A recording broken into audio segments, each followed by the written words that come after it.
ओम नमो भगवते वासुदेवाय।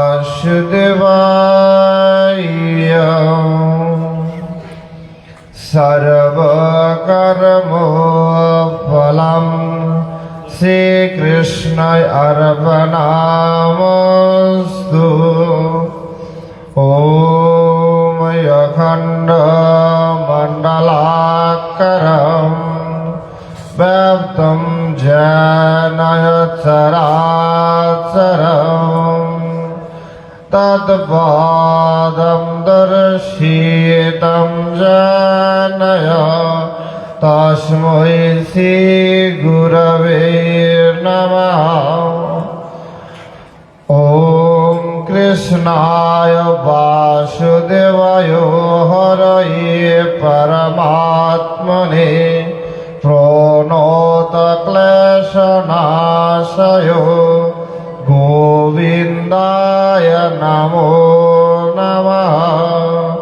तप्तकाञ्चन गौराङ्गी राधे वृन्दावनेश्वरी वृषभानुसुतं देवी प्रणमामि हरिप्रिये। वन्दे श्रीकृष्ण चैतन्य नित्यानन्द सहोदर गौरदये पुष्पवन्तये सिद्धये सन्धये तमनदये महानमात्मं परमडः श्री अंगनधमेश्वर वन्दे अहं बन्धु सुन्दरं मुखं करोति वात्सलं पङ्गुं लङ्घयते गिरिं जत्कृपातमहं वन्दे परमानन्दमाधवम्।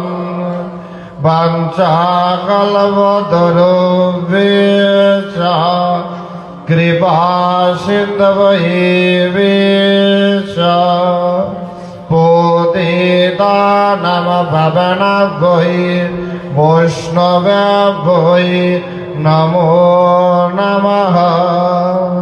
स्वस्ति न इन्द्रो विद्युश्रवः स्वस्ति नः पूषा विश्ववेदाः स्वस्ति नस्तस्करिण्यमि स्वस्ति नः बृहस्पति ददातु।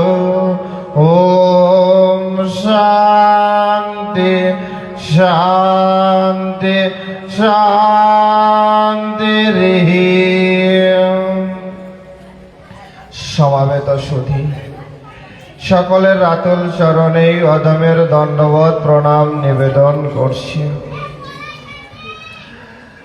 কালী পূজা উপলক্ষে গৃহস্বামী যে মধুময় ভাগবতীয় কথামৃতের আস্বাদনের আয়োজন করেছেন, যার কারণে আপনারা সবাই দূর দূরান্ত থেকে সকল কিছুকে পরিত্যাগ করে ছুটে এসেছেন ভগবানের অপ্রাকৃত ভাগবতী রসসুধা আস্বাদন করার মানসে। ভাগবতীয় কথামৃত শ্রবণের প্রাক মুহূর্তেই একটি বিশেষ বার্তায় আপনাদের সকলের জ্ঞাতার্থে জানা বা বলার খুব ইচ্ছে এবং দরকারি। আজকের আপনারা সবাই এখানে এসেছেন যার মুখ থেকে শ্রীমদ্ ভাগবতী রসসুধা আস্বাদন করার মানসে। তিনি আর কেউ নয়,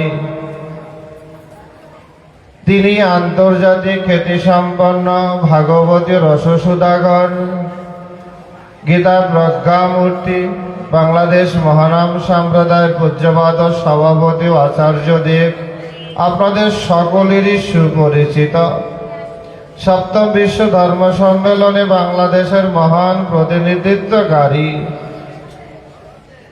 আমার শ্রীগুরু মহারাজ আচার্য শ্রীমৎ কান্তিবন্ধু ব্রহ্মচারী মহারাজের। কিন্তু দুর্ভাগ্যবশত তিনি শারীরিক অসুস্থতা জনিত কারণে আজ আপনাদের মতো ভক্ত সঙ্গ করতে পারেনি বলে তিনি আন্তরিকভাবে সবার কাছে দুঃখ প্রকাশ করেছেন।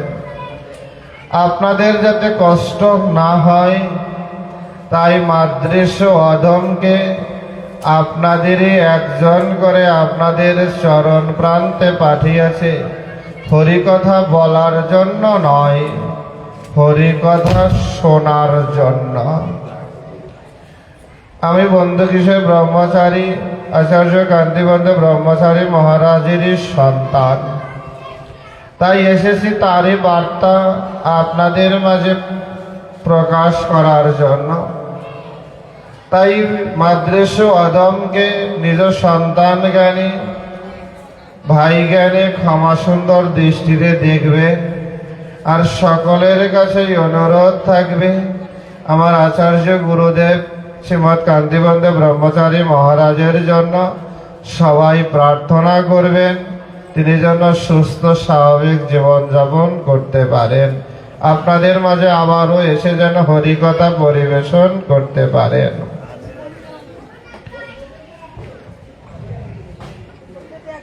শ্রী ভগবানের অপ্রাকৃত ভাগবতের রসাস্বাদন। ভাগবত কি তাই আমরা জানি না। ভাগবত পাঠ করলে কি লাভ হয়, ভাগবত শুনেই বা কি লাভ, আর না শুনেই বা ক্ষতি কি।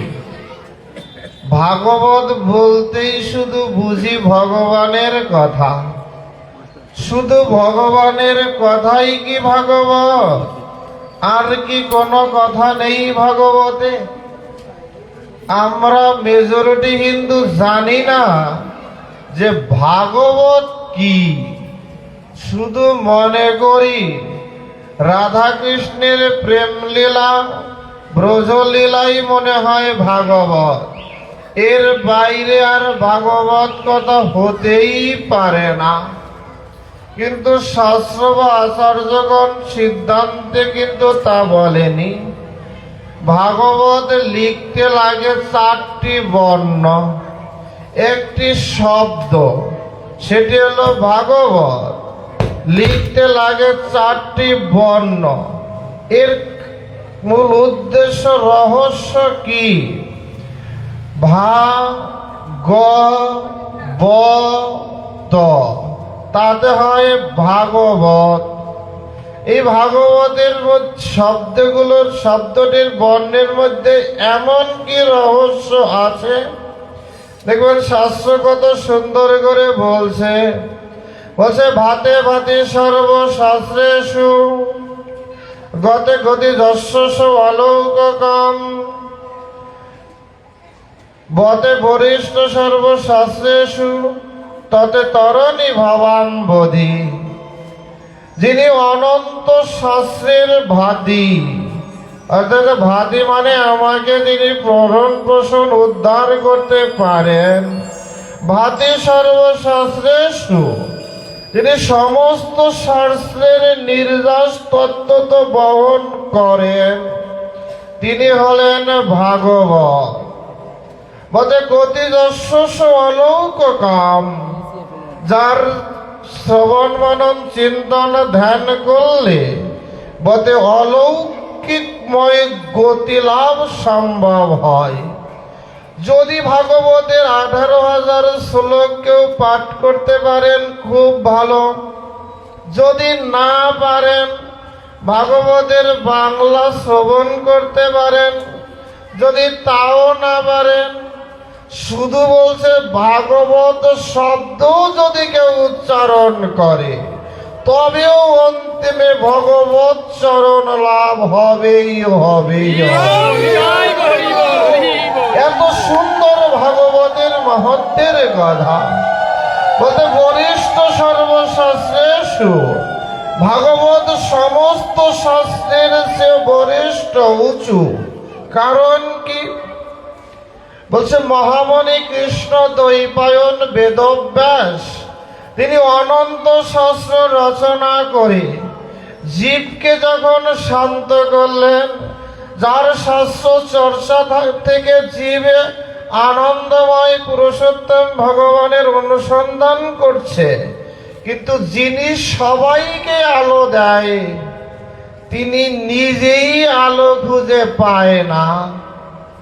যিনি শিক্ষক ছাত্রকে শিক্ষা দেয়, তার নিজের মধ্যেই যদি শিক্ষার খুঁজে পাওয়া না যায়, তাহলে তিনি কি উত্তম শিক্ষক হতে পারে? মহামণি বেদব্যাস জগৎকে আলো করছে, যার প্রণীত শাস্ত্র দ্বারা জগৎবাসী আলোকিত হচ্ছে, যিনি একখানা বেদকে চতুর্বেদ করেছেন, উপনিষদ, পুরাণ, মহাপুরাণ, উপপুরাণ আদি রচনা করেছেন, তিনি দুঃখ দুর্দশাগ্রস্ত। তাকে কে দিবে সান্ত্বনা? সান্ত্বনার বাণী নিয়ে উপস্থিত হলেন দেবর্ষিপাদ নারদ। বললেন চতুর্শ্লোকী ভাগবত মন্ত্র ধ্যান করো, বাসুদেব মন্ত্র জপ করো, অন্তিমে বাসুদেব কৃপা করে তোমায় ভগবানের মাঙ্গময়ী মূর্তি দর্শন করে সমস্ত দুঃখ লাঘব করবে। দেবর্ষি নারদপদের কথা মতো মহামণি বেদব্যাস চতুর্শ্লোকী ভাগবতকে ধ্যান করলেন, বাসুদেব মন্ত্র জপ করলে তিনি 18,000 শ্লোক দিয়ে ভাগবত রচনা করলেন। যিনি গীতা লিখলেন, বেদ লিখলেন, পুরাণ লিখলেন, উপপুরাণ লিখলেন, উপনিষদ লিখলেন, বেদান্ত ভাষ্যকার রচনা, তিনি কিনা সর্বশেষ রচনা করলেন শ্রীমদ্ ভাগবত রসশাস্ত্র।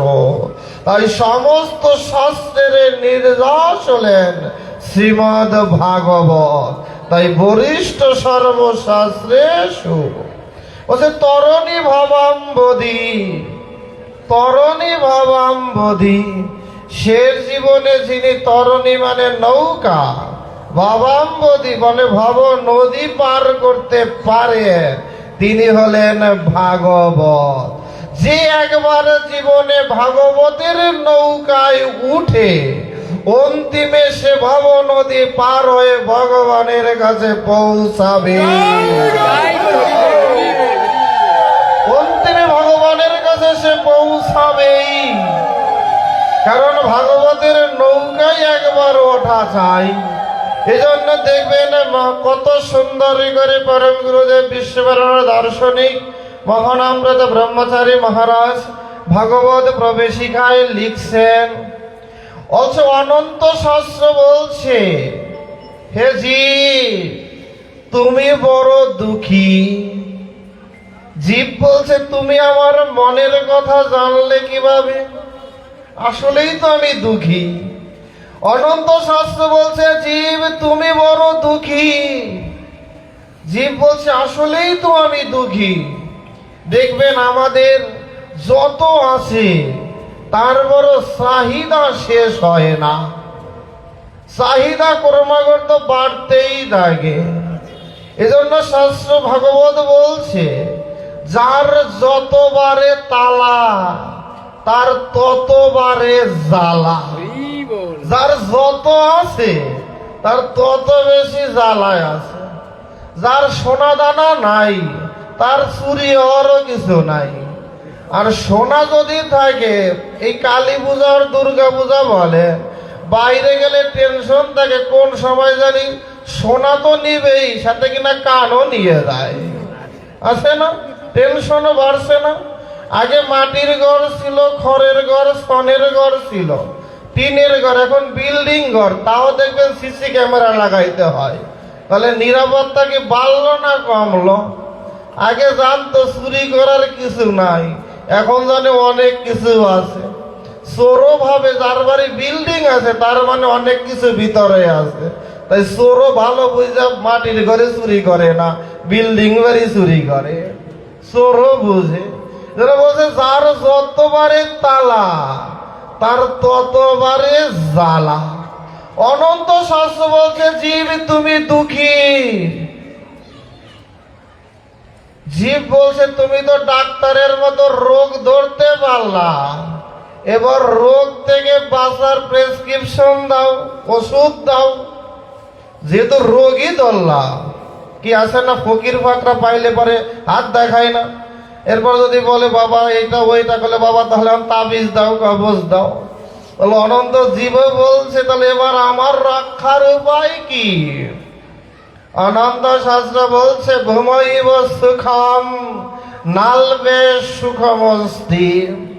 একমাত্র ভূমৈব সুখম, ভূমা অর্থাৎ পরম ব্রহ্মেই সুখ।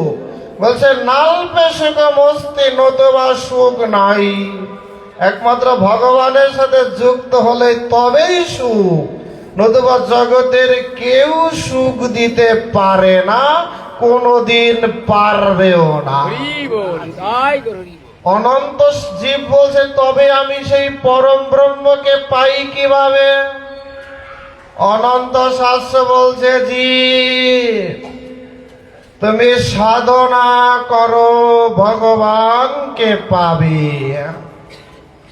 পাশ থেকে ভাগবত বলছি কলিজীবের পক্ষে সাধনা করা সম্ভব নয়। সাধনা করার পূর্ব শর্ত হলো ত্যাগ করা। কলির জীব তো ভোগের মধ্যে আসক্ত, ত্যাগ তো করতে পারে না, তাহলে সে কিভাবে ভগবান পাবে? দেখবেন মানুষ মরতেছে, মারা যাবে, তাই না? তাও মনে মনে চিন্তা করে কিনা লোকের কাছে বলিস নাতি বউয়ের মুখটা যদি দেখে মরতে পারতাম তাহলে শান্তি। তখনও নাতি বউর মুখ দেখতে চায়, একবার বলে না যে আমি একটু হরিনাম করে যেন মরতে পারি। তাও নাতি বউর মুখটা দেখতে চায়, পরে জন্মে নাতি বউ ওই জন্মাবে বলে, মানে আশায় বাঁচে। এজন্য বলছে যে আসলে আমি ত্যাগ করতে পারি না। এই যে দামোদর ব্রত চলছে, যদি বলেন বাবা আসেন একটু অন্তত নিরামিষ খাই, বলবে না না নিরামিষ খেতে পারি না, গ্যাস্ট্রিক, আলসার, পেট ব্যথা, মাথায় ব্যথা, ঘাড়ে ব্যথা, অজুহাতের শেষ নাই। হিন্দু আর কিছু পারুক আর না পারুক, দুটি শব্দ ভালো জানে, একেবারে মূল মন্ত্র। ওটা মনে হয় তাবিজের মতো গলায় গেঁথে রাখে। একটা হলো সময় পাই না, আর একটা হলো সময় হয় নাই। এই দুইটা মহামন্ত্র। কিসের হরে কৃষ্ণ মহামন্ত্র? ওর চেয়েও বড় মন্ত্র এই দুইটা। গলায় তাবিজ নিয়ে মনে হয় প্রতিদিন কয়বার যে জলে চুবাইয়া জল খায় কে জানে। যে আমার সময় হয় নাই। নিরামিষ খাইতে গেলে একাদশী করেন না, আপনারা তো ভক্ত মানুষ বুঝবেন না, যারা আমার মতো শক্ত তারা ভালো বুঝে। একাদশী আসলে তার আগের দিন যে হারে হরিনাম করি না, একাদশী তো হরিবাসর, তাই না? একাদশীর দিন বেশি বেশি করে হরিনাম করা উচিত। কিন্তু আমার মতো শক্ত তারা আগের দিন করি বেশি, পরের দিন হরিনাম করার সময় পায় না। আগের দিন কি হরিনাম করি?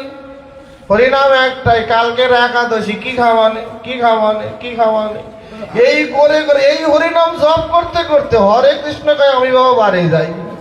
কারণ ও তো খাওয়া নিয়ে ব্যস্ত, আমার নিয়ে তো ব্যস্ত না। আমি আগামীকাল সকালের বাড়ি ভাবছিলাম যাব, তো দেখি ও খাওয়া নিয়ে ব্যস্ত, তাহলে আমার তো গিয়ে কোনো দাম নাই, তাই আমি বাবা বাড়ি যাই। এ হলো আমাদের হরিনাম। এই জন্য একাদশী থাকতে পারি না, কষ্ট হয়।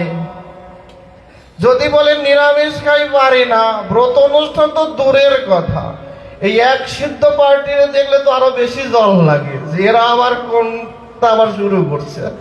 এরপরে কত পার্টি যে আছে এর মধ্যে, তাই না? এই জন্য ব্রতানুষ্ঠানই বাদ। বলছে তাহলে এই যারা ত্যাগ করতে পারে না ভগবান পাবে কিভাবে? আবার নাকি সাধনা করবে। সাধনা করতে হলে পাহাড় পর্বত বন জঙ্গল আশ্রমে যেতে হয়। আমি ঘরের সাধনা করব না পরের সাধনা করব? আমি ঘরের সাধনা না পরের সাধনা করব? এই জন্য বলছি কি সাধনা করা সম্ভব নয়। অনন্ত জীব বলছে তবে কি আমি ভগবান পাবো না? অনন্ত শাস্ত্র বলছে জীব তপস্যা করো ভগবানকে পাবে। ভাগবত বলছে মোটেই না, কলিজীবের পক্ষে তপস্যা করা সম্ভবই না। কারণ তপস্যা করতে হলে তাকে দেহ গেহ মন প্রাণ ভগবানকে দিতে হয়। কলির জীব তো মন প্রাণ তো দূরের কথা, ভালো করে ভগবানের সামনে দুটো হাত জোর করে প্রণামও করতে শিখেনি। তাও দেখবেন এরকম করে দেয়, তাই না? ওর অনেকে তো দেয়ই না, তাই না?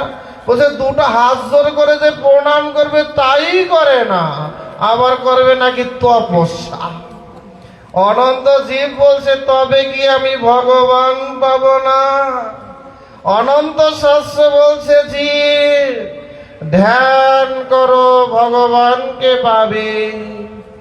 ভাগবত বলছে মোটেই না। কে? সমস্যা কোথায়? ধ্যান করতে হবে, সমস্যা কই? বলছে আছে রে বাবা। বলছে কলির জীব কাল কলি পাপ প্রপঞ্চ প্রাক্তনের প্রভাবে মন সদা সর্বদা অশান্ত চঞ্চল। বলছে দেখবেন রাম ঠাকুর খুব সুন্দর একটি কথা বলছে, ডিঙ্গামানিক গেলে দেখবেন লেখা আছে খুব সুন্দর করে। বলছে শান্তি পেতে চাও আগে শান্ত হও। আমি শান্তি পেতে চাই কিন্তু শান্ত হতে তো চাই না। বলছে ধ্যান করবো দূরের কথা, গুরুদেব যে তুই কানে কানে কি মন্ত্র দিছে তাই তো ভুলে গেছি। গুরুদেবের নামটাই মনে থাকে না, আর গুরুদেবের দেওয়া নাম তো দূরের কথা, তাই না? এরপর গুরুদেব বলছিল যে সকাল সন্ধ্যায় একটু ঠাকুরের সামনে বসে একটু মন্ত্র তন্ত্র জপ করে। বলছে ওইসব বাদ, সকালবেলা সন্ধ্যাবেলা যে হারে সিরিয়াল স্টার জলসা জি বাংলা সি বাংলায় যে সিরিয়াল, ও মিস করলে জীবনই মিস। গুরু গেলে গুরু পাওয়া যাবে, সিরিয়ালের গেলে তো আর ফিরে পাওয়া যাবে না। তাই ধ্যান করা সম্ভবই না। কারণ ধ্যান করতে বসলে তো মনে পড়ে যে পরে কি করব, খাবো কই, যাবো কই, কে কোথায় আছে, ছেলের কথা মেয়ের কথা। তাহলে ভগবানের চেহারা তো আসে না। বলছে গুরুদেব বলছে যে ভগবানের চেহারা আসবে, ওই চেহারা তো আসে না। তাহলে ধ্যান কিভাবে সম্ভব? অনন্ত জীব বলছে তবে কি আমি ভগবান পাবো না? অনন্ত শাস্ত্র বলছে জীব তুমি দান করো ভগবানকে পাবে। ভাগবত বলছে মোটেই না, কলিজীবের পক্ষে দান করা সম্ভব নয়। দান করার নিয়ম হলো ডান হাতে দান করলে বাম হাতও জানবে না। আর কলির জীব তো 1 টাকা দান করলে 9 টাকার ব্যানার লাগায়, 10 টাকার মাইকিং করে। তারপরে যদি কেউ না শুনে তাহলে জোর করে ধরে ধরে বলে যে আমি কালী পূজায় 100 টাকা দিয়েছিলাম, যাই হোক খিচুড়ি খাইয়ে এসো, বলে না? মানে জোর করে ধরে। দেখবেন ভগবানের জন্য 1 পোটলা নকুল দানা বা বাতাসা নিয়ে গেলে পরের দিন ঠাকুরকে বলে আমি দিছিলাম না, ফেরত দাও। কি ভগবানের জন্য একটু মিষ্টি নিয়ে যায়, তাও বলে আমার মিষ্টি প্যাকেটটা কই? তাহলে আসলে কি দিল কি? ভগবানের দেওয়ার আগেও হিসাব করে। আপনারা তো ভক্ত মানুষ, তাই বুঝবেন না। আমার মতো শক্ত হলে বুঝতেন। এই যে কালী আছে না, বিশেষ করে কালীর সাথে এটা বেশি হয়, কালী মায়ের ভুক্তভোগী বেশি। বলে মা কালী আমার ছেলেটা যদি ভালো করে পাস করে না তাহলে তোমায় আপেল দিব, কমলা দিব, রসমালাই দিব, বলে না? এরপর যদি পাস করে তাহলে তো ভালো, আর না করলে কয় মা কালী তোমায় এত ডাকলাম তুমি নাই, শুনোই না। একেবারে দেখুন অস্বীকার করে ফেলে। এরপর যদি পাসটা করে কয় মা কালী আজকে দিব না, কালকে দিব না, কালকে না পরশু, সকালে না বিকালে। 2 দিন পরে মা কালী টাকা পয়সা নাই, যখন হবে তখন দিব না।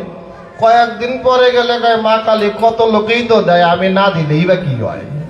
মা কয় খাইছে, আমি কি তোর কাছে খাইতে চাইছিলাম? খাওয়ানোর কথা বলে আমার কাছ থেকে নিয়ে এখন সবাই তো দেয়। তাই মাও তখন অসহায় হয়ে যায়। ও সেরা নাকি আবার করবে দান। দেখবেন মন্দিরে একখানা ফ্যান দান করলে এমন পাবলিক আপনাদের কাছে নাও থাকতে পারে, মন্দিরে একখানা ফ্যান দান করলে তাও আবার বাবার নাম স্বর্গীয় রাধারমন সাহা নাম লেখা দেয়। জীবিত থাকলেও যেমন বাবারে ঘুরাইছে বাড়ি বাড়ি, এখন মরার বড় সুইচ দিয়ে বাবার মাথার উপরে ঘুরায়। কি শাস্ত্র বলছে না, নাম নামই অভেদ সত্তা, যেই নাম সেই কৃষ্ণ ভজনিষ্ঠা করে বলছে না, তার পিতার নাম অভেদ নয়। তা ফ্যানের মধ্যে দিয়ে এখন বাবারে মাথার উপরে ঘুরায়। কি দানটা করছে, বাবার উদ্ধার করে ফেলছে। বাবারে কি উদ্ধার করছে মনে করেন। এরপর কিছু পাবলিক তো আছে টাইলস দিয়ে ওর উপর আবার নাম লেখা, যাতে ভক্তদের চরণ ধুলি পায়। এর মতো দাম দাবাজি আর জগতে হতে পারে না। বাবারে সবাই পাড়াইতেছি, আমি দেখতেছি, আর আমি বলি বাবা চরণ ধুলি পায়। তাহলে আমি একটু সবার এখানে শুয়ে থাকি, আর আপনার হাইটা যান, দেখবেন না আমার খুঁজে আর পাইছেন কিনা। কি বিভিন্ন জায়গায় দেখেন না পদদলিত হয়ে মানুষ মারা যায়, তো এইরকম জায়গায় এদেরকে পাঠিয়ে দিতে হয় যে পদদলি কতকালীন নিতে পারো নিয়ে দেখো। বলছে দান করা সম্ভব নয়। অনন্ত জীব বলছে তবে কি আমার আর কোনো উপায় নাই? অনন্ত শাস্ত্র বলছে আমার কাছে আর কোনো উপায় নাই, যা বলি তাই তো খালি ডিসপাস করে, তাই আমার কাছে আর কিছু নাই। ভাগবত থেকে বলছে তোমার যেখানে শেষ আমার সেখানেই শুরু। তোমার কাছে উপায় না থাকলেও আমার কাছে আছে। বলছে জীব কান খুলে শুনো, তুমি ভগবানকে ডাকো, ডাকলেই তাকে পাবে। জীব হেসে হেসে বলছে তাকে ডাকলেই কি পাওয়া যায়? আমি থাকি ভুলোকে, তিনি থাকে গোলক বৃন্দাবনে, আমার ডাক কি তার কানে পৌঁছাবে? ভাগবত বলছে ওরে জীব, তুমি যদি ডাকতেও না পারো শুধু কান খোলা রেখে শুনো। বলছে তুমি যেমন ভগবান হারা, ভগবান তদ্রুপ তোমা হারা। তুমি কত উচ্চ স্বরে ভগবানকে ডাকতে পারো, তার চেয়ে শত সহস্র উচ্চ কণ্ঠে ভগবান তোমায় প্রতিনিয়ত ডাকছে। শুধু কান খুলে শুনো, যেই দিন ওই ভগবানের ডাক শুনতে পাবে, সেই দিন জগতের মোহবন্ধন ছিন্ন করে প্রেমানন্দে হরি বল বলতে বলতে ওই ভগবানের কাছে যেতে হবে হবে। সেদিন আর কেউ বাধা দিয়ে রাখতে পারবে না। এজন্য ভাগবত বলছে শ্রবণাম মঙ্গলাম, শুধু শুনো। ভাগবত বলছে এখনো বৃন্দাবনে কৃষ্ণের বাঁশি বাজে, কই আমি তো শুনি না। বলছে বাজে কানে বাজে না, যার কানটা পরিষ্কার সেখানে সব শোনা যায়। তো কানের মধ্যে যদি ময়লা আবর্জনা ভরা থাকে, তাহলে ওই ভগবানের ডাক শুনবই বা কিভাবে?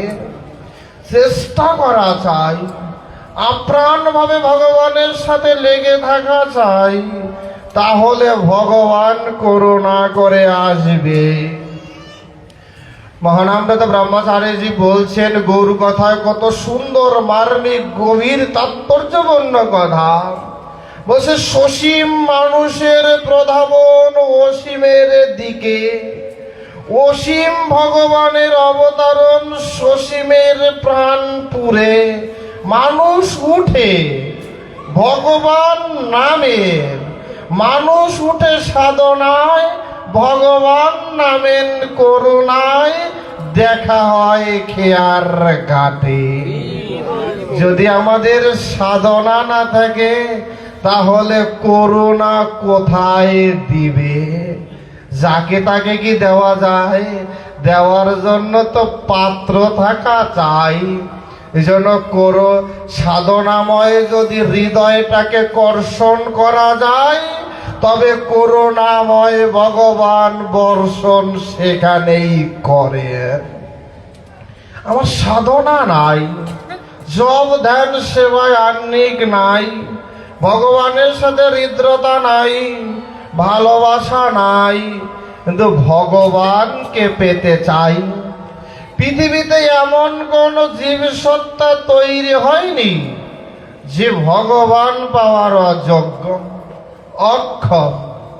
শুধু যারা সারাদিন মালা জপ করে কীর্তন করে তারাই মনে করেন ভগবান পাবেন, আর যে করে না সে যে পাবে না মোটেই না। আরো বেশি বেশি যারা ভজন করে তাদের সমস্যা হয় বেশি। এই জন্য বলছে সাধু সাবধান, কারণ মনের মধ্যে অহংকারের বাসা বাঁধে যে আমি প্রসাদ বুঝি, আমি নিরামিষ খাই, কারো হাতে খাই না, ধরি না, ছুঁই না, এতে আরো অহংকার বাড়ে। কিন্তু ভগবান বলছে ভগবানকে পাওয়ার সহজতর দুটি উপায়, একেবারে সহজ উপায়। কি উপায়? বলছে মনটাকে সরল করো আর মনটাকে বড় করো। যদি মনটাকে বড় না করতে পারো তাহলে ওই বড় ভগবান আসবে কিভাবে? মনটা রাখছি এতটুকু আর চাই বিশাল কিছু, তা কি আদৌ সম্ভব? আপনি ভগবান পেতে চান, বাবা ভগবান তো দূরের কথা। ভগবান অনন্ত কোটি বিশ্ব ব্রহ্মাণ্ডের মালিক। অনন্ত কোটি বিশ্ব ব্রহ্মাণ্ডের মধ্যে, অনন্ত কোটি বিশ্ব ব্রহ্মাণ্ডের মধ্যে একটা সৌরজগৎ, তার মধ্যে নবগ্রহ, তার মধ্যে একটা ছোট্ট পৃথিবী, এই পৃথিবীর মধ্যে আবার 8টা মহাদেশ, তার মধ্যে দেখবেন 4 ভাগের 3 ভাগ জল, 1 ভাগ মাটি, তার মধ্যে আবার 8টা মহাদেশ, তার মধ্যে একটা এশিয়া মহাদেশ, তার মধ্যে একটা ভারত উপমহাদেশ, তার মধ্যে বাংলাদেশ একটা নামক দেশ, তার আবার 8টা বিভাগ, তার একটা বিভাগ ঢাকা, তার মধ্যে মাদারীপুর জেলা, তার মধ্যে টেকেরহাট, তার মধ্যে খালিয়া, তার মধ্যে সাহাবাড়ি, আর তার মধ্যে আপনি। তাহলে পেতে চান কাকে? ওই অনন্ত কোটি বিশ্ব ব্রহ্মাণ্ডের মালিক ভগবানকে। আপনি কোথায় আর তিনি কোথায়? তাহলে মনটাকে যদি এতটুকু করেন, অত বড় ভগবান এসে থাকবে কোথায়? আপনি আমায় নিমন্ত্রণ করলেন, আপনার বাড়ি আসলামও আমি, বসার মতো জায়গা দিলেন না, তাহলে আপনি আর ডাকলে কি আর আমি আসি? আপনি আমায় যদি ভালো করে আদর সোহাগ না করেন তাহলে আমি কি আর আপনার বাড়ি আসি কোনো দিন?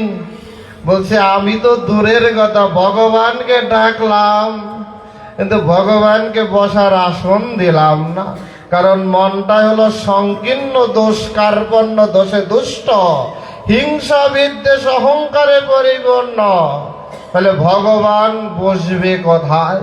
এই জন্য শ্রীমান মহাপ্রভু বলছে চেতদর্পণ মার্জনাম ভব মহাদাবাগ্নি নির্বাপনাম শ্রেয়কৈরব চণ্ডিকা বিতরানাম আনন্দম বদিবর্ধনম। বলছে আগে চেতনাটাকে, হৃদয়টাকে পরিষ্কার করো, তারপরে ভজন করো, ভগবান আসবেই। তুমি ভগবানকে ডাকতে পারো না তাতে কি? ভগবান তো তোমায় ডাকে। তুমি ভগবানের কথা শুনতে পারো না তাতে কি? ভগবান তোমার কথা শুনেন। তুমি তোমার ভাব মনোব্যক্তি প্রকাশ করতে পারো না তাতে কি? ভগবান তোমার মনের কথা বুঝেন, কারণ তিনি ভগবান। এই জন্য বলছে তামেব মাতা সা পিতা তামেব বন্ধুস্ত সখা তামেব। তিনি আমার মাতা, তিনি পিতা, তিনি আমার বন্ধু। তাহলে তিনি আমার মনের কথা বুঝবেন না? তিনি সব বুঝেন, কিন্তু দুর্ভাগ্য আমরাই শুধু তাকে বুঝি না। হিংসা বিদ্বেষ অহংকারে মত্ত হয়ে যদি যতই ভজন করি ওই ভজন ফলবতী হতে পারে না। যদি অল্প ভজন হয় কিন্তু মনটা যদি সরল হয় তাহলে ভগবানকে পাওয়া খুব সহজ হয়। আপনারা তো টেকেরহাটবাসী, পাশেই গণেশ পাগলের আশ্রম, তাই না? দেখবেন কত শিশুর মতো, তার জীবন চরিত আপনারা আমার সে ভালো জানেন, আপনারা তার বাড়ির লোক। কত শিশুর মতো সাবলীল তার জীবন যাত্রা।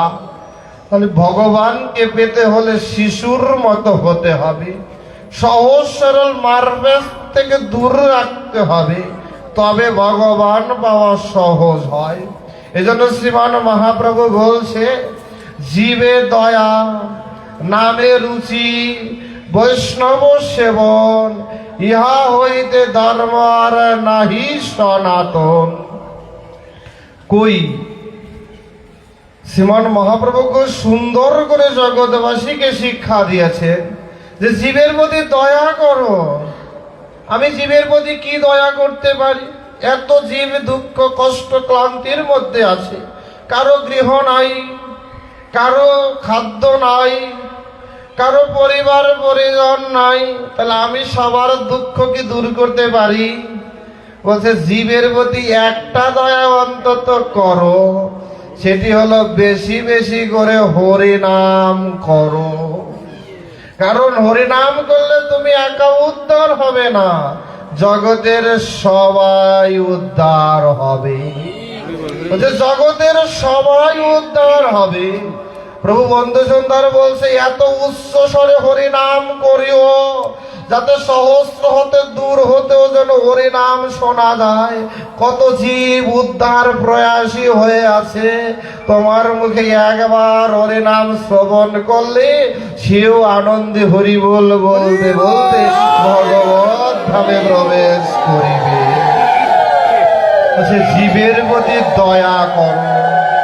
প্রভু বন্ধু সুন্দর বলছি, যে নিজে নিজে খায় সে স্বার্থপর, যে 10 জনকে খাওয়াইয়া খায় সে প্রকৃত মানুষ।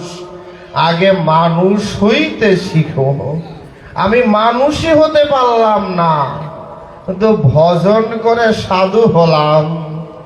বলছে সাধু হওয়া সহজ, কিন্তু মানুষ হওয়া অনেক কঠিন।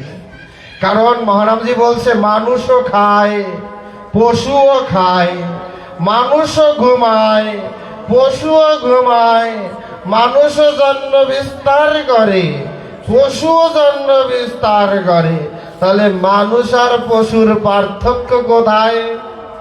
বলছে পশু পশুত্ব নিয়ে জন্মায়, কিন্তু মানুষ মনুষ্যত্ব নিয়ে জন্মায় না, তাকে অর্জন করতে হয়।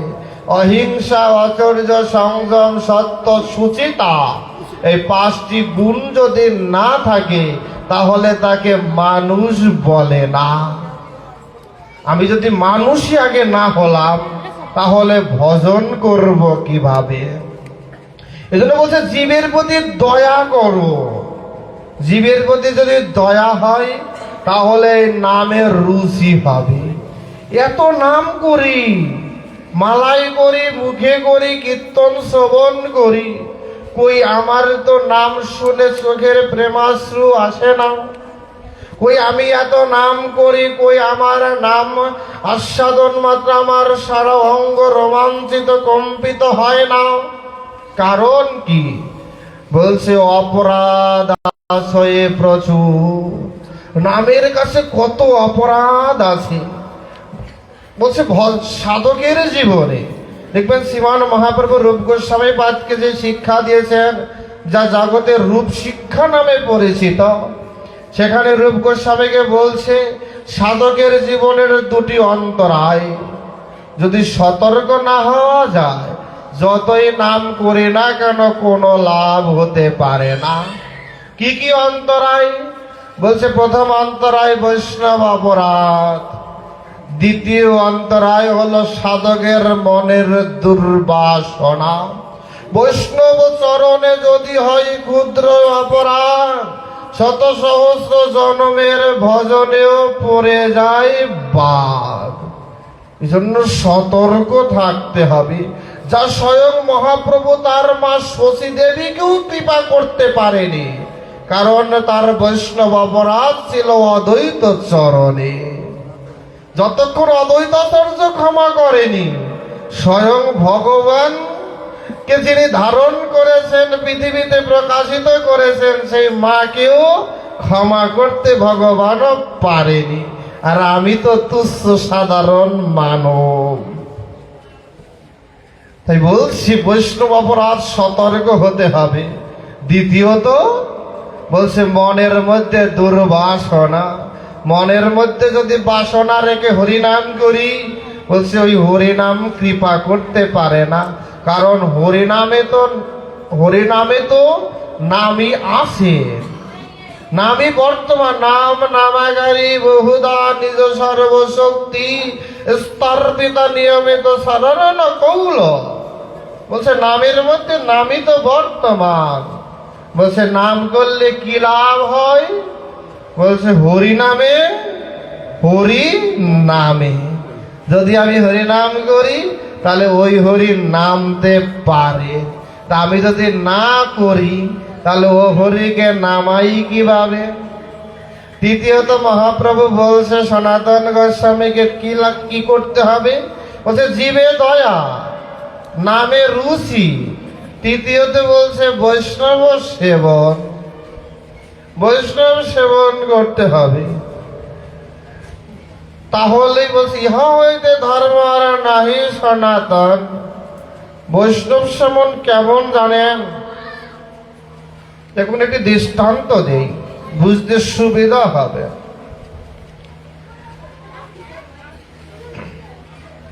কৃষ্ণদাস আর রামদাস নামে দুই ভাই ভজনশীল ভক্ত। তারা বহু তীর্থ পরিক্রমা করতে করতে কোনো একটা সময় পৌঁছেছেন শ্রীধাম বৃন্দাবনে। বৃন্দাবনে পৌঁছে তারা শ্রীজীব গোস্বামীপাদের চরণতলে বসে অনন্ত শাস্ত্র অধ্যয়ন করেছে। শ্রীজীব গোস্বামীপাদ হলেন রূপ সনাতন গোস্বামীর ভ্রাতুষ্পুত্র, ছোট ভাই অনুপমের সন্তান, স্বর গোস্বামীর অন্যতম। তার চরণতলে বসে অনন্ত শাস্ত্র অধ্যয়ন করেছেন।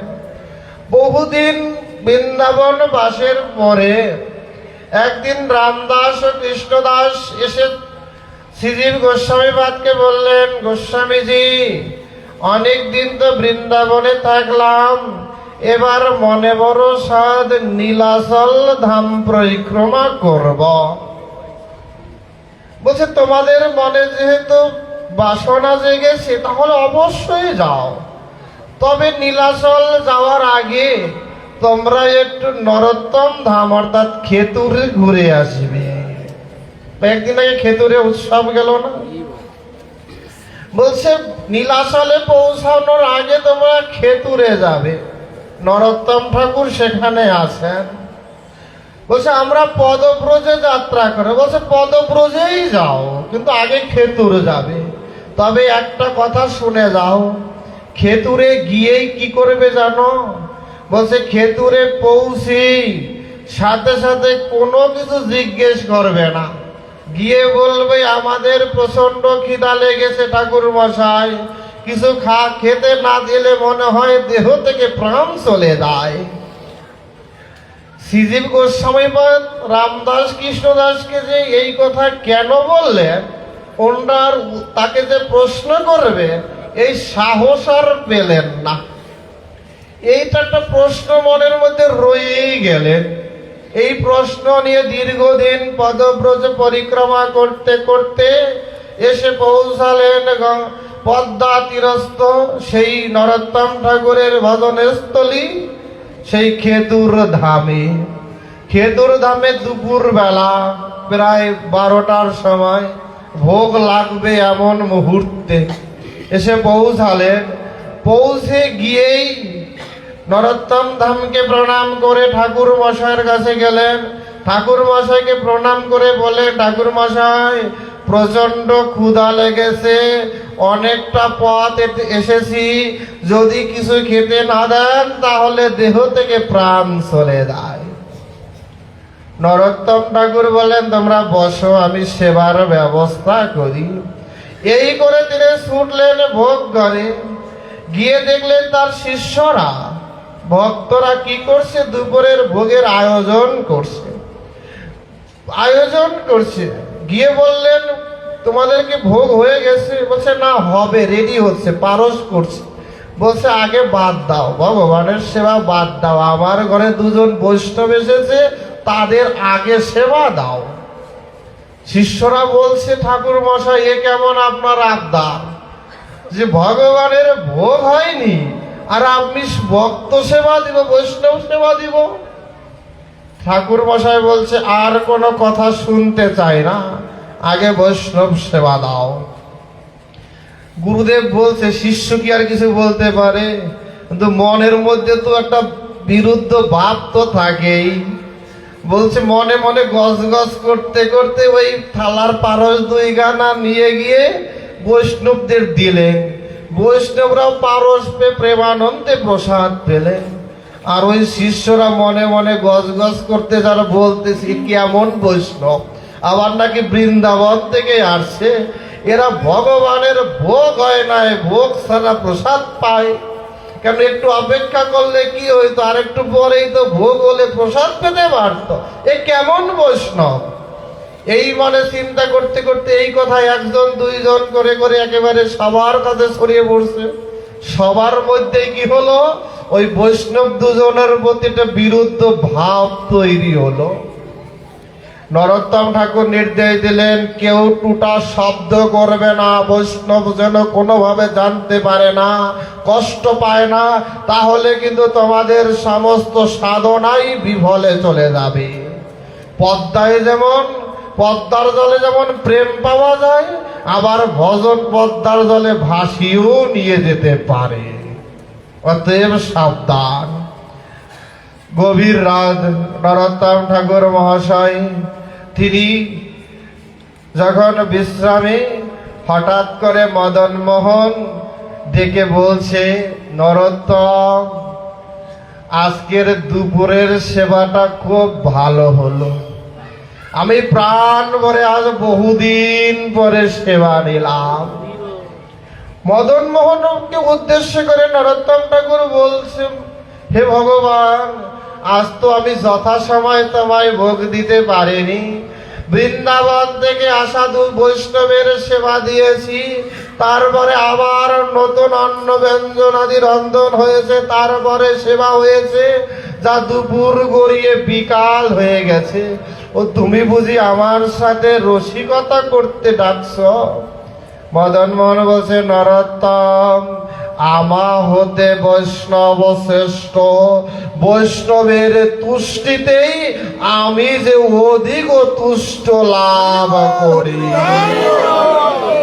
বৈষ্ণব সেবা নিয়েছে বলেই আমার সেবায় আজ পরমানন্দ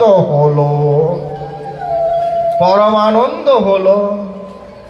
রূপ কি করলেন, এই স্বপ্ন যখনই শেষ হলো, এমন সময় 2 বৈষ্ণব ঠিক রাতের বেলায় এসে নরোত্তম ঠাকুরের চরণ ধরে বলছে ঠাকুর মশাই, আমাদের কোনো দোষ নাই, আমাদের যেভাবে শিখিয়ে দিয়েছে শ্রীদেব গোস্বামীপাদ আমরা তাই করেছি। নরোত্তম ঠাকুর মশাই রামদাস কৃষ্ণদাসের চরণ জড়িয়ে ধরে বলছে ওরে তোমাদের দোষ নয়, ভগবান সাক্ষাৎ দর্শন দিবে বলেই গুরুরূপী শ্রীদেব গোস্বামী আমার কাছে তোমাদের পাঠিয়েছে, যাতে তোমাদের মাধ্যমে আমার মদন মোহন প্রকটিত হয়ে কৃপা করে।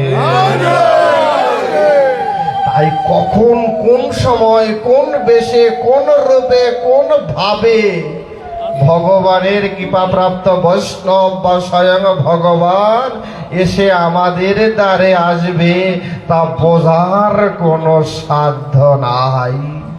তাই বলছে বৈষ্ণব যেন কখনো বিনা মনোরথে ফিরে না যায়।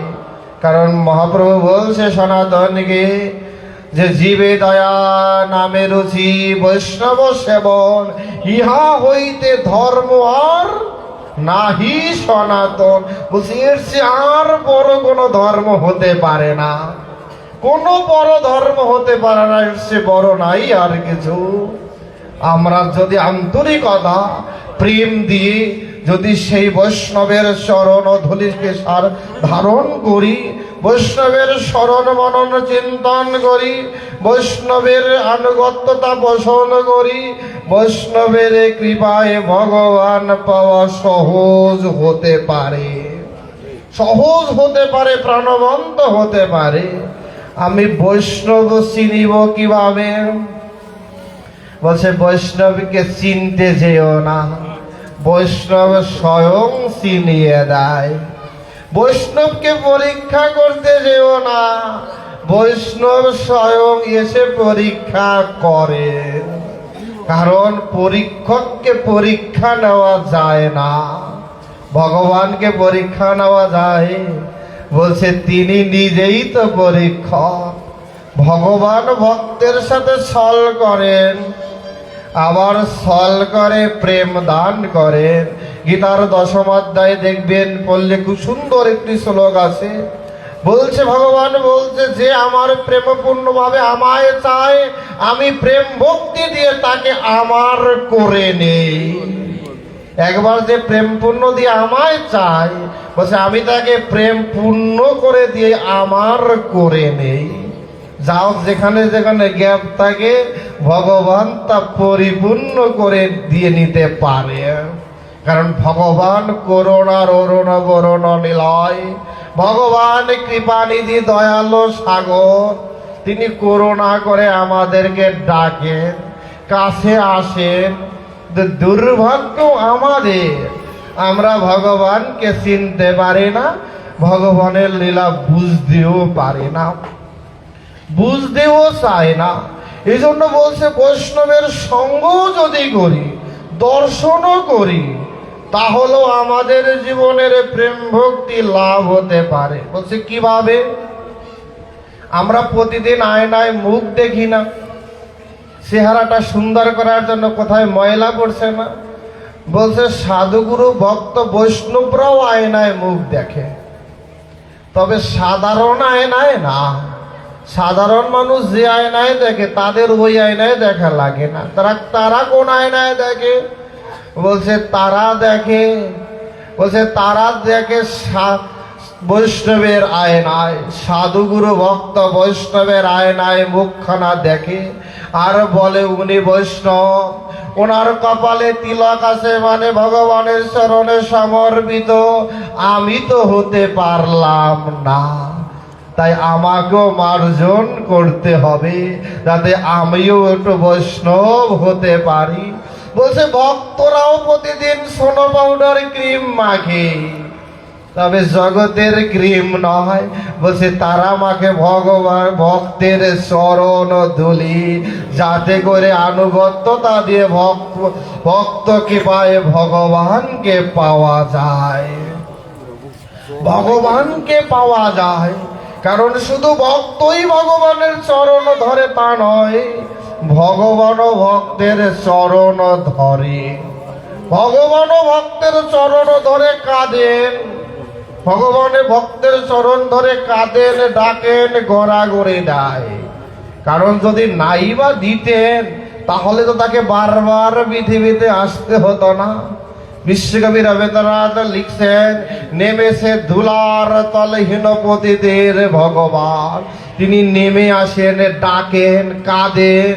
দেখবেন নবদ্বীপ লীলায় তিনি নবদ্বীপের পথে পথে গড়াগড়ি দেয়, জীবের দ্বারে দ্বারে জোর করে করে হরিনাম দেয়।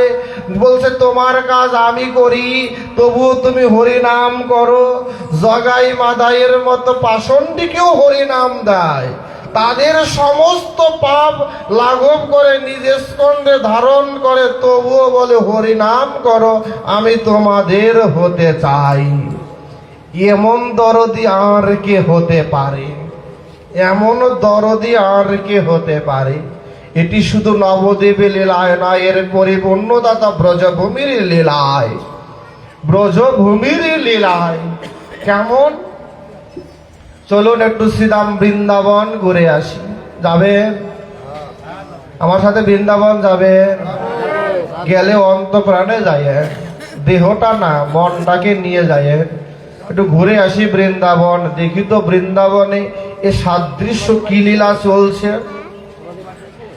যদি মন প্রাণে আমার সাথে বৃন্দাবন যান তাহলে বৃন্দাবনের লীলা দর্শন হবে, আর যদি না হয় তাহলে আমারই দেখবেন, আর করো না, কারণ তাকাই আছেন তো আমার দিকে। আর যদি মনে করেন না যে যাই পাঠকের সাথে একটু লীলা শ্রবণ করতে করতে বৃন্দাবন, তাহলে দেখবেন রাধা কৃষ্ণ ব্রজবাসী সব দেখতে পাবেন। তাহলে দেখবেন বন্ধু কিশোর পর্দার পিছনে পড়ে গেছে। শুধু স্মরণ করলেই হবে, শুধু যে পথে যাব সেই পথে অনুগামী হলেই হবে। শ্রীরাম বৃন্দাবন। কোন একদিন নিকুঞ্জ কাননে সখীগণ সহ বিহাররত আছেন শ্রীমতী রাধা রানী। সখীগণের সাথে প্রাণময়ী শ্রীমতী রাধা রানী আনন্দে বিহার করতে করতে কত গোবিন্দের কথায় আলোচনা করছে। সখীগণ খুঁটিনাটি বিভিন্ন বিষয় রাধারানীর কাছ থেকে জেনে নিচ্ছে। আর রাধারানীকে বলছে, রাধে তোকে দেখলে বড় হিংসে হয়, তোকে দেখলে বড় হিংসে হয়। বলছে কেন রে, হিংসে তো ভালো না। বলছে না, তো জানি ভালো না, তবু হিংসে হয় কেন? বলছে তোমায় গোবিন্দ কত ভালোবাসে, তোমায় কত ভালোবাসে। তাই বলে যে আমাদের ভালোবাসে না তা নয়, তোমাকে একটু বেশি ভালোবাসে। শ্রীমতী রাধারানী বলছে হ্যাঁ রে, একটু বেশি ভালোবাসে, এটা আমিও বুঝি। জানিস, তাহলে গোপন কথা বলি, মাঝে মধ্যে এই ভালোবাসায় আমায় বড় লজ্জিত করে, বড় কুণ্ঠিত করে, বড়ই আমি বিপদে পড়ে যাই। বলছে কেমন কথা, তুমি আবার বিপদগ্রস্ত হও, তোমার আবার লজ্জা করে, তুমি শঙ্কিত হও, এমন কিছু আছে নাকি? বলছে আছে। কি আছে রে? মানুষ কি উৎসুক কথা শোনার জন্য আরো বেশি উৎসুক হয়, যে আরো কি আছে। শ্রীমতী রাধারানী বলছে সখী রে, মরমের কথা বলি। যখন নিভৃত নিকুঞ্জ কাননে একাঙ্গে থাকি গোবিন্দ সঙ্গে, মাঝে মধ্যে দেখি গোবিন্দ এসে আমার চরণ ধরে কাঁদি। গোবিন্দকে অনেক দিন সাহস করে প্রশ্ন করতে পারে না। আবার একদিন দুঃসাহসিকতার পরিচয় দিয়ে গোবিন্দকে বলেছিলাম, গোবিন্দ এহেন কার্যের কারণ কি? সেদিন গোবিন্দ কি বলেছিল জানিস সখী? বলছে ওরে রাধে, অনন্ত কোটি বিশ্ব ব্রহ্মাণ্ড তো আমায় চাই, কিন্তু আমি তো চাই তোমাকে। সবাই যখন আমার নাম করে তখন আমি তো অহন্দিশে তোমার নাম জপ করি। সমস্ত জীবের পাপ তাপ আমি বহন করি, আমার পাপ বহন করবে কে? তাই দিনান্তে এসে তোমার চরণ ধরে কেঁদে কেঁদে বলি, ওহে প্রেমময়ী রাধে, তুমি অন্তত আমায় উদ্ধার করিও। কারণ জগতে তোমার মতো প্রেম দিয়ে প্রাণ দিয়ে আর কেউ কোনোদিন ভালোবাসেনি, কোনোদিন ভালোবাসবে না। তাই জীব যা আমায় দেয় আমি সব তোমার চরণে ঢেলে দেই। সখীগণ এ কথা শুনে যেন স্তম্ভের মতো দাঁড়িয়ে গেলেন, বললেন তাই নাকি?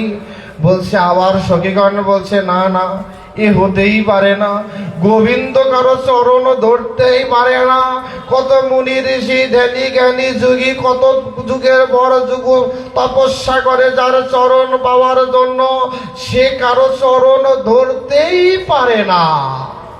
সখীগণ বিশ্বাস করছে না। শ্রীমতী রাধারানী বলছে না রে, ঘটনা সত্যি।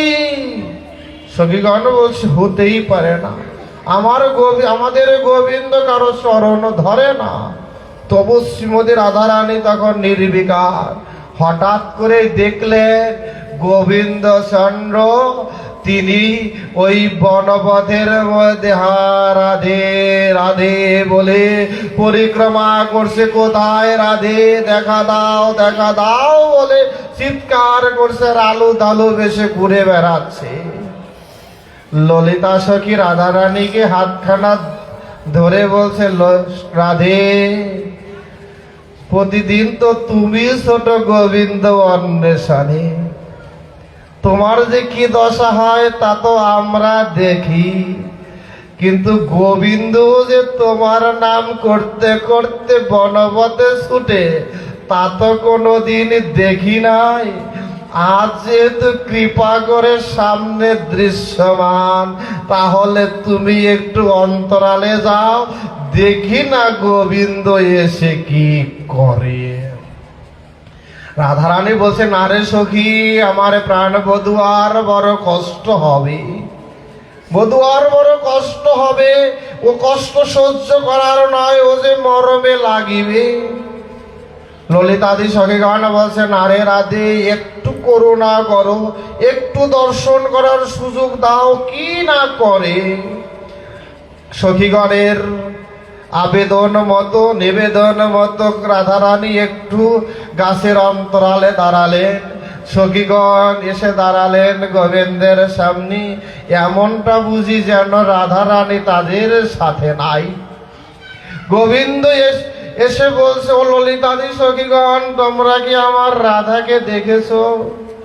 আজ কেন যেন রাধা বিহীন হয়ে, রাধার বিরহে ব্যথিত হয়ে মন আনচান করছে। রাধাকে যদি দর্শন না করি তাহলে মনে হয় যেন এ দেহে আর প্রাণ থাকে না।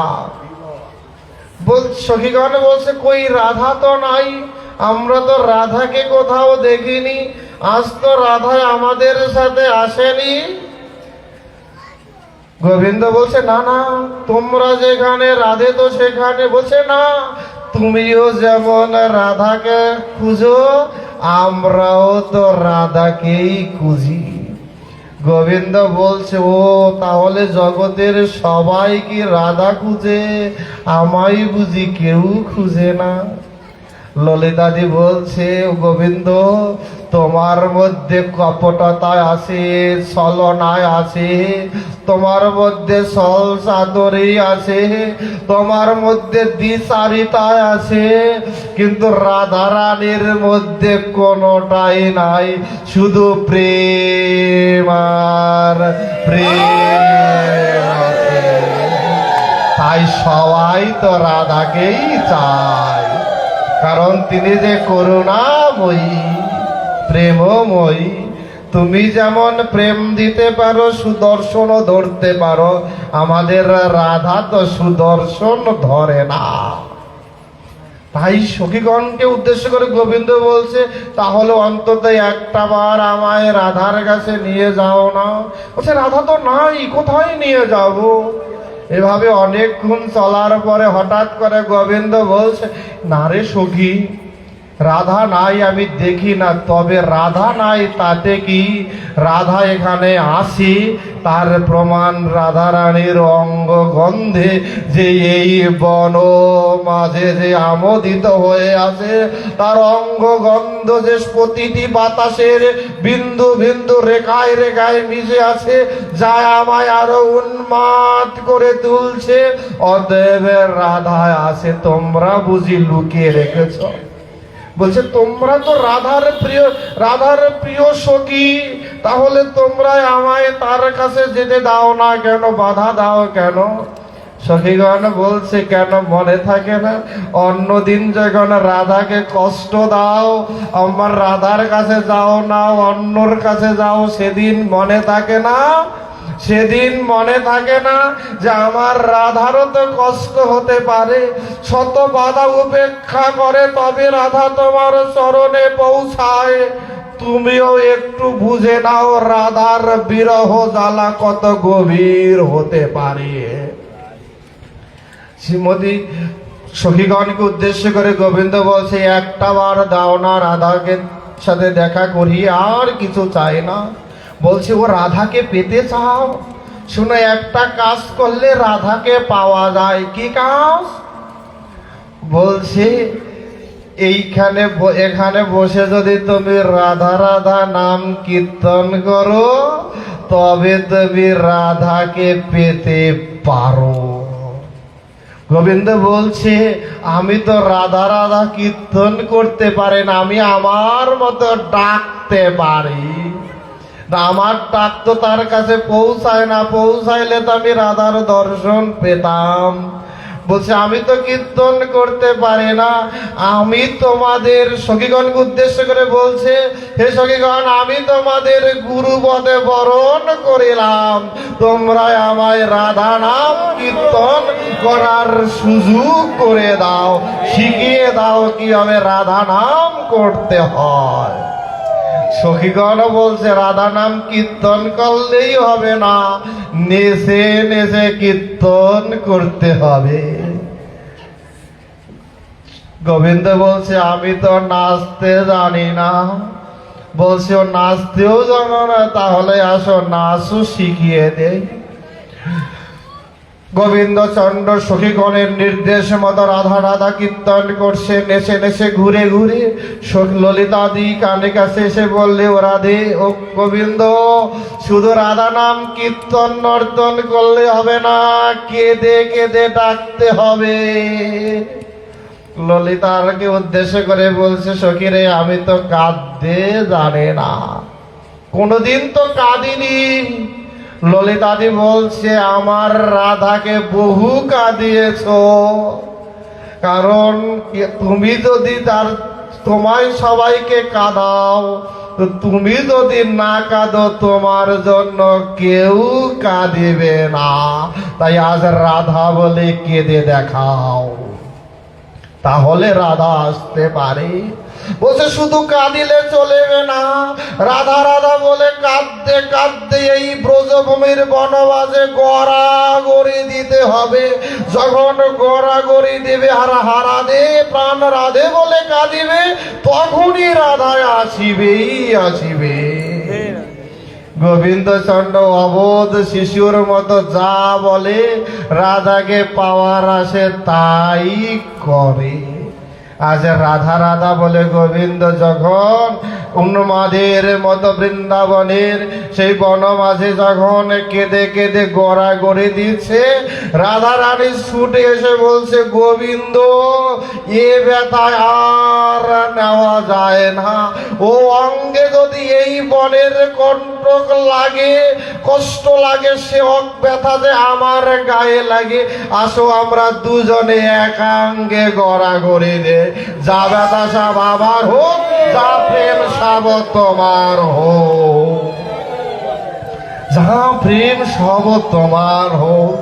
তাই ভগবানের এই অদ্ভুত লীলা, শ্রীমতী রাধারানী সখীগণ সহ বৃন্দাবনের অদ্ভুত লীলা, শুধু তারাই মরমে মরমে উপলব্ধি করতে পারে যারা ব্রজভূমিকে ধ্যান করে, ব্রজের স্মরণে থাকে, ব্রজের মননে থাকে, ব্রজকে ভালোবেসে ব্রজকে হৃদয়ে ধারণ করে।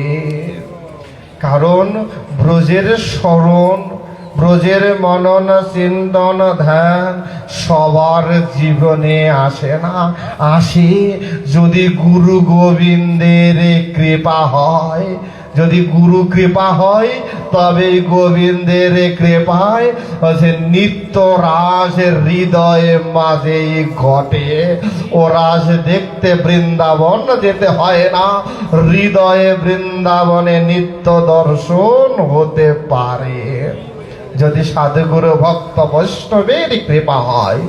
তাই আপনারা শুদ্ধ ভক্ত বৈষ্ণব সিদ্ধ মহাত্মাগণ যদি মাদৃশ্য অধমকে কৃপার দেন, যদি চরণ ধূলি দান করেন, তবে গুরু করুণায় এসব লীলা দর্শন হলেও হতে পারে।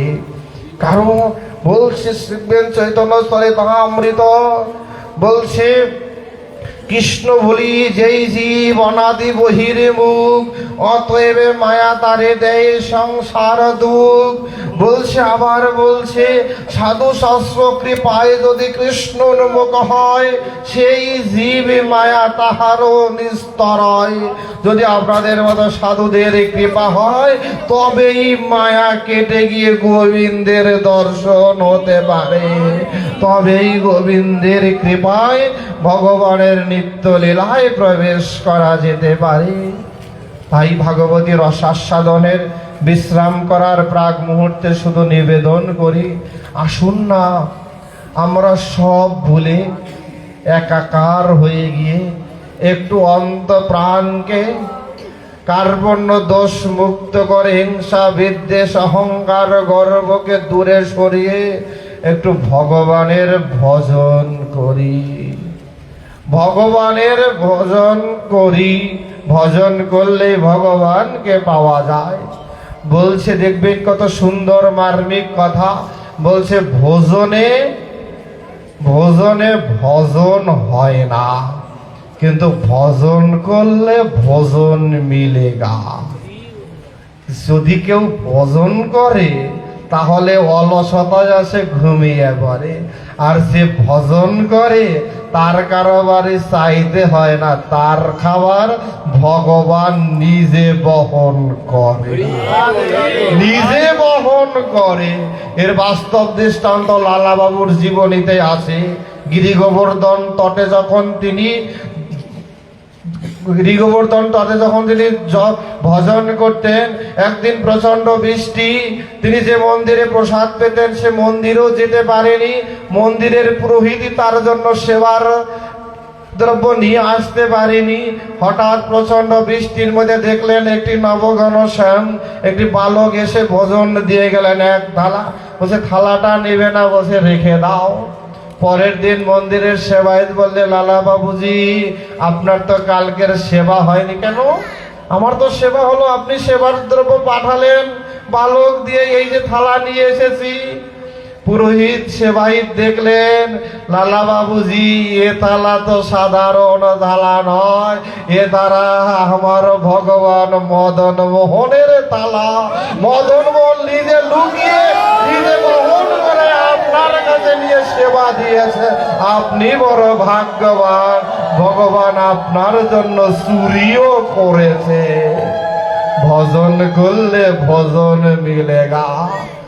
আমরা দুর্ভাগ্য ভজনে মত্ত ও ভজনে মত্ত হব কবে? তাই আসুন আজকে ভাগবতীর রসাস্বাদন বিশ্রাম করি, শুধু আসুন একটু ভজন করি, মনের কার্পণ্য দোষ দূর করি, হিংসা বিদ্বেষ অহংকারকে দূরে রাখি। কে কোন গুরুর শিষ্য, কে কোন মতের, কোন পথের, কে কার আরাধ্য, কে পূজা করে কে পূজা করে না, কে ঈশ্বরে বিশ্বাস করে কে করে না, কে সেবা করে, কে কোন দেবদেবীর পূজা করে, কে ভগবানের পূজা করে, এসব বিচার বিশ্লেষণ না করে শুধু আমরা ভগবানকে স্মরণ করি। কারণ কার মনের মধ্যে কি আছে, কার হৃদয়ের আরতি কত গভীর থেকে গভীরতর, তাই আমরা কেউ নিরীক্ষণ করতে পারি না, নিরীক্ষণ করতে পারে না, তা পারে একমাত্র ভগবান। সারাদিন ভজন না করেও ভগবান পাওয়া যায় যদি মনের মধ্যে সরলতা থাকে, যদি ভগবানের প্রতি বিশ্বাস থাকে। ভগবানের কাছে যাওয়া লাগে না, ভগবান আসেন। কারণ আমি যদি মিথ্যা কথা না বলি, বলছে true is god, god is true, ধর্মই সত্য, সত্যই ধর্ম, আমাদের সত্যবাদিতা থাকে। আমি যদি কারো ক্ষতি না করি, আমি যদি জগতের বৈষ্ণব সেবা না দেই, অন্তত গাছপালাকেও সেবা দেই, একটু জল দেই, তাতেও ভগবানের ভজন হতে পারে। আমি একটা পশু পাখিকেও যদি সেবা দেই, আমার উচ্ছিষ্ট অংশ যদি কারো সেবা দেই, একটা জীবকে, একটা মাছকে, যে কাউকে, তাহলে তাদের আশীর্বাদেও আমার ভজন হতে পারে। শুধু মন্দিরে পূজা দিলেই ভজন হয় না। যে মন্দিরে ঝাড় দেয়, যে মন্দির অঙ্গন পরিষ্কার করে, যে মন্দিরে আসা ভক্তদের সাদর সম্ভাষণ করে, যে তাদের কৃপানুগ্রহ করে, প্রীতির সম্পাদন করে, সেও উত্তম সেবক, উত্তম ভজনকারী। শুধু ভগবানের চরণে তুলসী দিলেই সেবা নয়। বলছে তুলসী তুই তো অপরের গাছের ধন, তোকে দিয়ে ভগবানকে দিলাম, আমাকে তো ভগবানের চরণে লাগাইলাম না।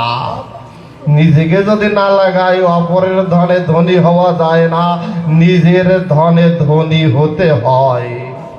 তাই আসুন আমরা সবাই অন্তপ্রাণটাকে একটু সুন্দর করার চেষ্টা করি, চর্চা করি, অভ্যাস করি। কারণ বিভেদকে ভুলে যাই, কে নিরামিষ, কে আমিষ, কে সাত্বিক, কে প্রসাদ পুঁজি, কে অপ্রসাদ পুঁজি, কে কি করে। প্রভু বন্ধু সুন্দর বলছে, অপরের কথা ভাবলে চিত্ত মলিন হয়। আমরা যতটা অপরকে নিয়ে ভাবি, নিজেকে নিয়ে তার বিন্দু মাত্র ভাবি না। তাই আত্মোপলব্ধি, আত্মদর্শন, এজন্য অনন্ত শাস্ত্রের নির্যাস শব্দ একটি বলছে, আত্মানাং বিদ্ধি, নিজেকে জানো, তাহলে জগৎ জানা হবে। তাই আসুন আমরা চর্চা করি ভগবানের ভজন সাধনের, অন্তপ্রাণটাকে শূন্য করি, মা কালীর কাছে প্রার্থনা করে আমার মনের কালিমা দূর করে দিও। আমার মনে যে কালি জমছে, যার কারণে আমি তোমাকে কালো রূপে দেখতে পাই, আমার মনের কালি দূর করে দিও। তাই সবার শেষে প্রার্থনা আবারও বলবো, আমার শ্রীগুরু মহারাজ আচার্য শ্রীমৎ কান্তিবন্ধু ব্রহ্মচারী মহারাজের জন্য সবাই আশীর্বাদ প্রার্থনা করবেন, তিনি যেন সুস্থ থাকেন। মাদৃশ্য অদম এতক্ষণ যা আলোচনা রাখলেন, এর বিন্দু মাত্র আমার নয়, সবই গুরু মুখ বদবাচ্য। তিনি যা বলছেন, যা শিখিয়েছেন, তার কথাই তার আসনে বসে তার প্রতিনিধি হয়ে বলা। যদি কোনো ভালো কিছু আপনারা পেয়ে থাকেন, সব আমার গুরু কৃপা। যদি কোনো ভুল ত্রুটি হয়ে থাকে, তাই মাদৃশ্য অদমের। তাই আমি অপরাধ ক্ষমা প্রার্থনা করি। আপনাদের সকলের সুস্বাস্থ্য, দীর্ঘায়ু, সুন্দর ভজনশীল জীবন কামনা করে আজকের ভাগবতী রসাস্বাদন এখানেই বিশ্রাম করি। সবাই ভালো থাকবেন, আনন্দে থাকবেন।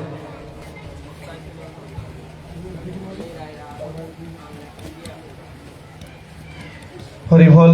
আগামীকাল এখানেই শ্রীমদ্ ভাগবত